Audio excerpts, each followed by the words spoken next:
Shalom, salam berkat dari kami untuk pendengar sekalian. Saat ini pendengar akan diberkati dengan program Hari Ini Harinya Tuhan bagian yang ke-8. Sebuah program rohani tentang doktrin Alkitab yang menolong kita untuk semakin tertanam dalam kebenaran firman dan bertumbuh dalam kemuliaan. Bersama hambanya, Pendeta Gilbert Lumwendong, STH. Banyak orang merasa doktrin Alkitab sebagai sesuatu yang membingungkan. Tetapi tahukah saudara bahwa doktrin Alkitab intinya adalah memahami Alkitab dengan benar, dengan pemahaman yang sistematis, sehingga kita terus dapat tertanam di dalam kebenaran firman, sehingga kita terus bertumbuh di dalam kemuliaan Allah. Buka hati saudara sekalian untuk menerima berkat-berkat firman-Nya hari ini. Pada dasarnya tidak ada satu orang pun yang hidup di muka bumi ini senang menerima malapetaka. Nah, tapi perlu kita mengerti juga bahwa pada dasarnya Tuhan pun tidak pernah merancangkan malapetaka bagi manusia. Nah, kemudian yang timbul dalam pikiran masing-masing kita adalah, kalau manusia memang tidak senang menerima malapetaka dan Tuhan juga tidak pernah memang merancangkan malapetaka buat manusia, kenapa malapetaka bisa datang? Ada beberapa hal. Yang pertama, karena manusia itu sendiri mengerjakan malapetaka buat dirinya. Istilahnya manusia itu ceroboh, manusia itu sembarangan, dan akhirnya malapetaka itu terjadi. Lalu yang kedua, karena bukan sekedar karena manusia itu ceroboh, tapi karena teguran Tuhan. Artinya bukan Tuhan rancangkan, tapi Tuhan izinkan, bahkan Tuhan pakai untuk menegur agar orang tersebut bertobat, supaya dia berbalik. Karena Tuhan tidak ingin kita binasa, Tuhan tidak ingin kita hancur, Tuhan tidak ingin kita masuk neraka. Karena itu Tuhan memilih untuk mengizinkan malapetaka menjadi teguran agar kita bertobat. Karena waktu kita bertobat dan berbalik, maka Tuhan mengampuni, menyucikan kita, dan menyiapkan berkat-berkat yang luar biasa. Haleluya.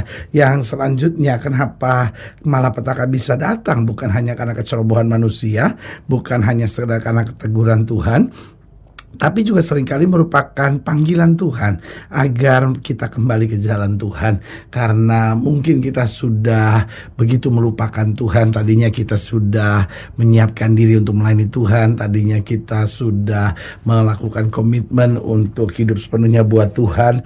Tetapi karena hal-hal duniawi, karena kesenangan-kesenangan daging, karena tawaran-tawaran dunia, akhirnya kita terseret kembali jauh dari Tuhan. Lalu Tuhan dalam tanda petik terpaksa harus memanggil kita kembali ke jalan Tuhan, supaya kita dapat kembali kepada komitmen, supaya kita jangan sampai dihukum oleh Tuhan. Maka Tuhan memanggil kita melalui malapetaka. Lalu selanjutnya, kenapa malapetaka datang? Karena ini merupakan pelajaran yang Tuhan berikan untuk mengarahkan kita pada rencana Allah.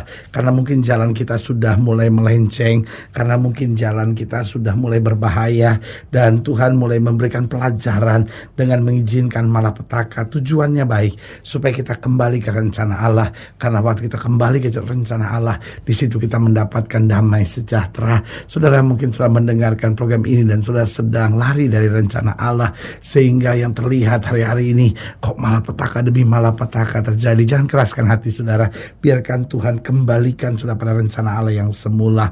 Dan yang selanjutnya, kenapa kok malapetaka bisa datang?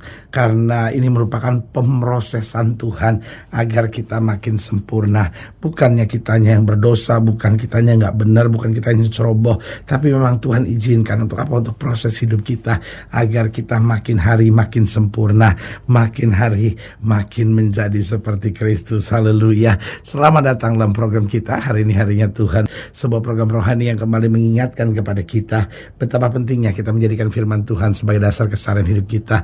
Karena selama kita menjadikan firman Tuhan sebagai dasar keseharian hidup kita, langkah-langkah ke depan kita penuh dengan kepastian, kemenangan, berkat, mujizat, dan perkara-perkara besar. Haleluya.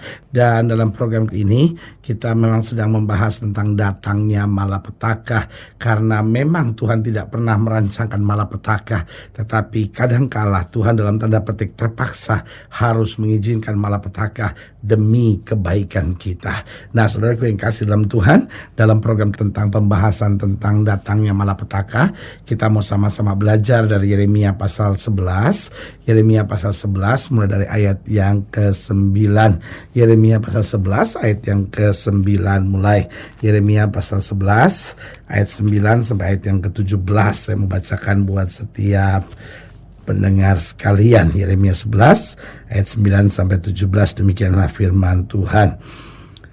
Berfirmanlah Tuhan kepadaku, telah terdapat persepakatan jahat di antara orang Yehuda dan penduduk Yerusalem. Mereka sudah jatuh kembali kepada kesalahan nenek moyang mereka yang dahulu, telah menolak mendengarkan firman-Ku. Mereka mengikuti Allah lain dan beribadah kepadanya. Kaum Israel dan kaum Yehuda telah mengingkari perjanjianku yang telah kuikat dengan nenek moyang mereka. Sebab itu beginilah firman Tuhan, sesungguhnya aku mendatangkan ke atas mereka malapetaka yang tidak dapat mereka hindari. Jadi jelas Tuhan tidak pernah merancangkan malapetaka, karena yang Tuhan rancangkan adalah berkat bagi nenek moyang mereka sampai anak cucu mereka. Tapi karena mereka melanggar persepakatan itu, maka Alkitab bilang apa? Aku mendatangkan ke atas mereka malapetaka yang tidak dapat mereka hindari.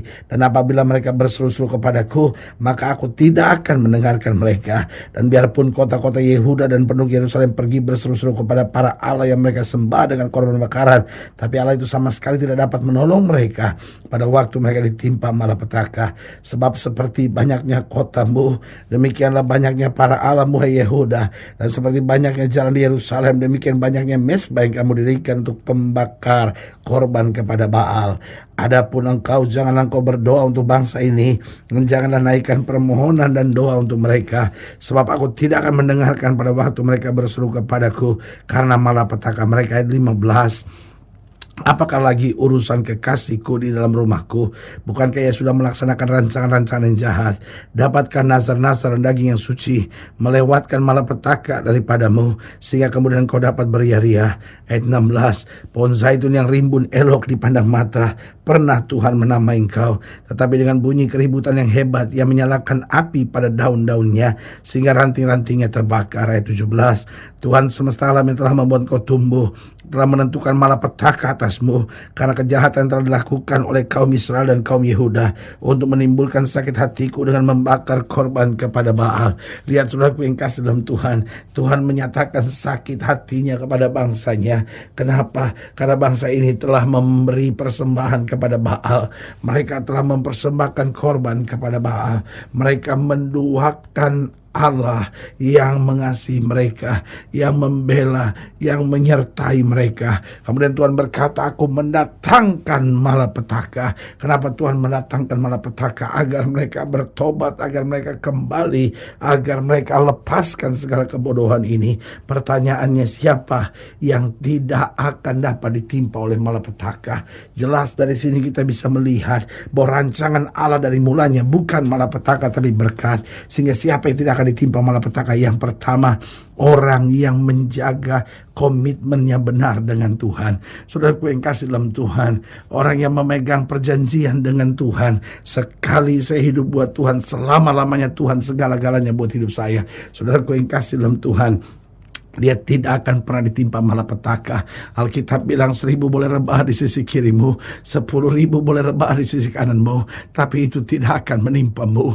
Lihat seorang yang bernama Daniel, bagaimana dia menjaga komitmennya benar di hadapan Tuhan. Sekali dia berkata hidupnya buat Tuhan, dia tidak menjamah yang najis, dia tidak makan dan tidak minum makanan dan minuman yang najis. Saudaraku yang kasih dalam Tuhan, ketika dia harus menyembah dewa-dewa yang dibuat oleh Tuan Raja, dia tetap menolaknya. Dia dibuang ke gua singa karena dia tidak boleh berdoa kepada Allah lain kecuali kepada dewa-dewa yang dibuat oleh kaisar, oleh raja. Tetapi saudaraku yang kasih dalam Tuhan, dengar baik, justru orang-orang yang memegang teguh komitmennya dengan Tuhan tidak akan ditimpa malapetaka. Allah yang membela mereka, Allah yang menjamin mereka, Allah yang memberikan kemenangan gilang gemilang bagi mereka. Haleluya. Yang kedua, siapa yang tidak akan ditimpa oleh malapetaka, yaitu orang yang cepat bertobat dari segala kesalahannya. Artinya ketika dia tahu dia salah, dia cepat bertobat. Oh, Daud bersalah. Daud berkata, aku telah berdosa kepada Tuhan. Saudaraku yang kekasih dalam Tuhan, ini yang saya bilang, setiap kita bisa aja salah, tapi kadang-kala kita ngotot, kita merasa ya saya benar, saya akan buat begini karena. Saudaraku yang kasih dalam Tuhan, kita boleh punya 1001 alasan kenapa kita salah, tetapi 1001 alasan ini tidak pernah bisa membenarkan kesalahan kita. Kesalahan adalah kesalahan, harus kita bayar dengan pertobatan. Dan kalau kita mau bertobat, hancur hati datang pada Tuhan, Tuhan bisa memulihkan kita dan menjauhkan kita kembali dari malapetaka. Yang ketiga, siapa yang tidak akan ditimpa malapetaka? Orang yang selalu merindukan hadirat Tuhan. Saudaraku yang kasih dalam Tuhan, orang yang selalu memuji Tuhan, memuliakan Tuhan. Orang-orang seperti ini tidak akan ditimpa oleh malapetaka. Lihat bagaimana ketika Daud di masa mudanya begitu menjaga hubungannya dengan Tuhan. Saul berkali-kali mau membunuh dia. Saul berkali-kali merancangkan yang jahat. Dia pindah dari gua yang satu ke gua yang lain. Dan selalu Daud dipelihara oleh Tuhan. Dijauhkan dari malapetaka. Kenapa? Karena dia selalu merindukan hadirat Tuhan. Dan yang keempat, siapa yang akan ditimpa malapetaka? Orang yang hatinya lembut di hadapan Tuhan. Alkitab berkata, berbahagialah orang yang lemah lembut, karena mereka akan menguasai bumi. Berarti hari ini kembali saya mau ingatkan buat saudara, mungkin hari demi hari dalam hidup kita, malapetaka demi malapetaka terjadi. Jangan kecewa, jangan putus asa. Mungkin itu kecerobohan kita, mungkin itu teguran Tuhan agar kita bertobat, mungkin itu panggilan Tuhan agar kita kembali ke jalan Tuhan, mungkin itu pelajaran-pelajaran yang dari Tuhan untuk mengarahkan kita pada rencana Allah. Mungkin ini pemrosesan Tuhan agar kita makin sempurna. Tapi tetaplah kita kuat, tetaplah kita jaga hidup kita supaya komitmen kita benar sama Tuhan. Kita cepat bertobat kalau kita salah. Kita selalu merindukan hadirat Tuhan, dan kita memiliki hati yang lembut di hadapan Tuhan, sehingga hal-hal yang dahsyat selalu Tuhan kerjakan dalam hidup kita. Haleluya. Saudaraku yang kasih dalam Tuhan, jika saudara ingin dilayani lebih jauh, hubungi kami melalui telepon, hubungi kami melalui surat, kunjungi website kami, karena kami ada untuk membawa Bapak Ibu sudah senantiasa lebih dekat pada Tuhan dan mengalami kasih kuasa mujizat yang luar biasa. Haleluya. Secara khusus melalui program ini juga saya mau berdoa buat setiap orang yang sakit, setiap orang yang berbeban berat, karena saya percaya bahwa bagi Allah tidak ada perkara yang mustahil. Dan saudara-saudara yang didoakan secara khusus, boleh taruh tangan kanan sudah di dada, dan kita akan berdoa. Mari kita berdoa. Bapa, dalam nama Yesus, hamba doa buat yang sakit, hamba doa buat yang berbeban berat, hamba doa untuk setiap mereka yang sedang menghadapi masa-masa yang sukar, karena hamba percaya bahwa bagi Allah tidak ada perkara yang mustahil. Bapa, hamba berdoa di dalam nama Yesus, Tuhan jamah. Yang sakit Tuhan sembuhkan, yang lemah Tuhan kuatkan, yang susah Tuhan hiburkan, yang jatuh Tuhan angkat, yang berbeban berat Tuhan berikan kelegaan, sehingga hari ini menjadi hari mujizat. Bahkan mereka yang taruh tangan kanannya di dada, hamba doa di dalam nama Yesus, Tuhan jamah, sehingga kami bebas dari malapetaka, kami hidup dalam kebenaran. Di dalam nama Yesus kami berdoa. Haleluya. Amin. Saudara yang kasih dalam Tuhan, kita sudah berdoa. Ingat, tidak pernah Allah lalai menepati janjinya. Inilah saatnya buat kita untuk bangkit, bersemangat, bersuka cita dalam menghadapi segala perkara. Karena kita tahu Yesus hidup, Yesus berkuasa, dan selalu Yesus sediakan yang terbaik buat anak-anaknya. Doa saya menyertai saudara. Sampai berjumpa pada program berikut. Dan jangan lupa, jadikan hari ini harinya Tuhan. Haleluya.